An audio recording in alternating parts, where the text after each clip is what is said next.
کہ انسان دستیاب وسائل کو استعمال کرے اور مستقبل کے اندیشوں کو اللہ کے حوالے کرے۔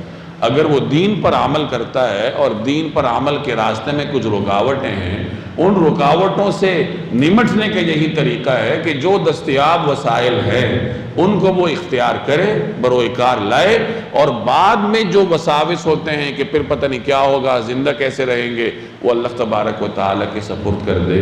اللہ جل جلالہ ہی اس کے لیے اسباب پیدا کرے گا، جیسے اصحاب کہف کے لیے اللہ تبارک و تعالیٰ نے اسباب پیدا فرمائے۔ تو اسباب کی نفی نہیں ہوتی، اسباب اختیار کرنے پڑتے ہیں، لیکن ایسا نہیں ہوتا کہ انسان 60 سال کے لیے اسباب ابھی سے جمع کر لے۔ لمحہ موجود میں جو سبب آپ کو دستیاب ہے وہ اختیار کریں، اب آگے کیا ہوگا تو وہ اللہ تبارک و تعالیٰ کی سپرد کرے۔ اسی کو توکل کہتے ہیں کہ فی الحال جتنے وسائل آپ کے پاس ہیں آپ ان کو استعمال کریں، اور مستقبل کے جو اندیشے ہیں وہ اللہ تبارک و تعالیٰ کے سپرد کریں، اس پر بھروسہ کریں۔